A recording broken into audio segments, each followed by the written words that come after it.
Toute la nuit, ils sont près de 12 000 à travailler. À Rungis, Noël, c'est un cadeau pour les grossistes qui réalisent leur plus gros chiffre de l'année. Plus 25% de demande cette semaine pour le saumon, les bigorneaux tout frétillants et les huîtres incontournables. Les fêtes de Noël du 10 au 30, c'est 12% de notre chiffre à peu près, de l'année. Il ne faut pas le manquer, il ne faut pas rater le chiffre, il ne faut pas mécontenter les clients, donc il n'y en a plus du tout. C'est best. Tout part très vite, à commencer par les volailles, le classique des fêtes de fin d'année. Ce qui s'est bien vendu aujourd'hui, c'est toutes les volailles de Brest. On a très bien mis en avant ces produits-là. Ce sont des produits, et il me reste aujourd'hui là, des volailles qui ont été sélectionnées aux Glorieuses de Louhans. Donc elles sont primées et effectivement, c'est des produits qui nous sont chers. Cher et même très cher cette année pour le foie gras, plus 30% par rapport à l'an passé, en cause la baisse de la production suite à la grippe aviaire.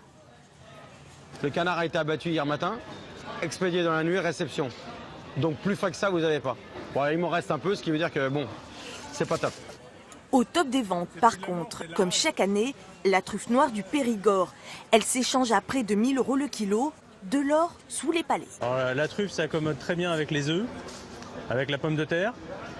Après, on va mettre dans la farce du chapon, on va pouvoir mettre sous la peau des volailles festives. De la truffe, même dans le fromage à Rungis pour Noël, les vendeurs proposent des produits fantaisie pour surprendre les invités.